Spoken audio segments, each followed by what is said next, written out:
Hello అండి. అందరికీ praise the lord. ఎలా ఉన్నారు? హ్యాపీ అండ్ హెల్తీగా ఉన్నారా? ఏ విషయాల్లో కూడా తొందరపడొద్దు, కంగారు పడొద్దు, ఆవేశాన్ని తెచ్చుకోవద్దండి. కోపాన్ని కూడా తగ్గించుకోవడము, ఉప్పాన్ని కూడా మనము అవసరమైన వాటి గురించి ఎంతవరకు ఉపయోగించాలో అంతవరకే ఉపయోగించగలగడం కూడా మనందరం అలవాటు చేసుకుందాం, నేర్చుకుందాం. ఓకేనా? సో ఇవాళ ఒక చిన్న మాటని మీ అందరితో షేర్ చేస్తున్నానండి.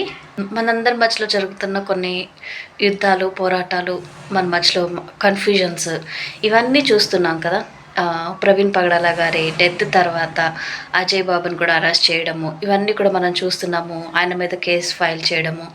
సో వీటన్నిటి నుంచి నేను ఒకటి చూస్తున్నప్పుడు నా మనసులో నాకు అనిపించేది ఏంటంటేనండి, ఇలాంటి సంఘటనలు ఇంకా జరగాలి. రేపు నీ ఫ్యామిలీలో జరగాలి, రేపు నా ఫ్యామిలీలో నా పట్లనే నాకే జరగాలి. ఓకేనా?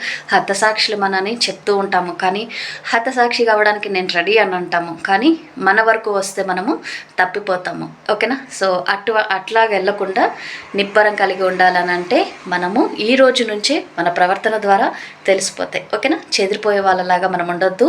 చెరిగినప్పుడు దేవుడు జల్లెల్లో వేసి చెరిగినప్పుడు కిందకి పడిపోయే చెత్తలాగా కూడా మనం ఉండొద్దండి. ఓకేనా? సో స్టాండర్డ్గా ఉందాము. దేవుని గురించి తెలిసిన వాళ్ళలాగా మాట్లాడదాము. దేవుడు అంటే ఏంటో రుచి చూచి తెలుసుకున్న వాళ్ళలాగా మన ప్రవర్తన ద్వారా ఎదుటి వాళ్ళకి ఆ దేవుడిని యేసయ్యని ఇంట్రడ్యూస్ చేద్దాం. ఓకేనా? సో అది చాలా కష్టమైన పని, మాటలతో అయితే జరగని పని అండి. ఎందుకంటే యేసయ్య అందుకనే మనకి చూపించడానికే ఎగ్జాంపుల్గా ఆయననే ఈ లోకంలోకి వచ్చారు. లేకపోతే ఆయన కూడా కొన్ని గ్రంథాలు రాసి మనకు ఎలా ఉండాలో ఓరల్గా చెప్పేసేసి ఉండేవాళ్ళు కదా. కానీ అలా కాకుండా ఈ లోకంలో ఉంటూ ఎదుటి వ్యక్తులు ఎలా మార్చాలో చూపించినప్పుడు మనం ఆయననే ఫాలో అవుతాం. ఓకేనా? ఒక బైబిల్ చదువుతూ ఉండండి, బైబిల్ చదువుకుంటూ ఉండాలి. దాని ద్వారానే దేవుడు మనతో మాట్లాడతారు. మనకి ఆలోచనలో మన మైండ్లో 100కి 100% అంతా ఫిల్అప్ అయిపోయి ఉంటుంది చాలా ఆలోచనల ద్వారా కదా.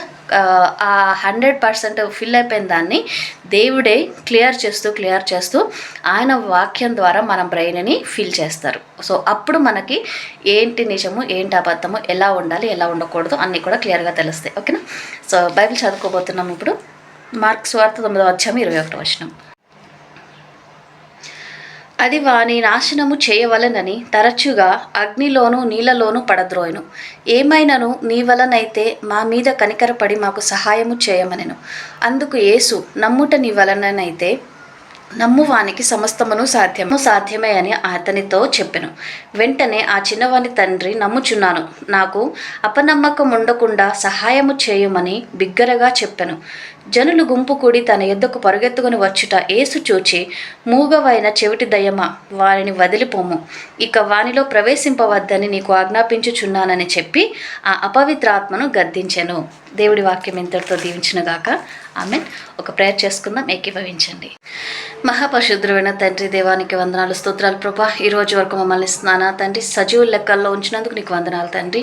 మా చుట్టూ ఎన్నో అడ్డంకులు, అవరోధాలు నా తండ్రి, గందరగోళాలు తండ్రి, అపవాది కుయుక్తులు మా చుట్టూ ఉన్నప్పటికీ తండ్రి మమ్మల్ని నీ చేతుల్లో భద్రపరచుకొని ప్రభా, మాకు ఈ రోజు వరకు నీవు ఇచ్చిన స్వేచ్ఛను, స్వాతంత్రాన్ని బట్టి నానా ప్రభా నీకు వందనాలు చెల్లిస్తున్నాం తండ్రి. నానా నీవు ఇచ్చిన ప్రతి మేలును బట్టి నీకు వందనాలు చెల్లిస్తున్నాం యేసయ్య. ప్రభా, ఈ సమయంలో చదవబడిన నీ వాక్యాన్ని దీవించండి, ఆశీర్వదించండి. ప్రతి హృదయంలో కూడా నాటి ఫలింప చేయమని నీ కార్యం జరిగించమని ప్రార్థిస్తున్నాం యేసయ్య.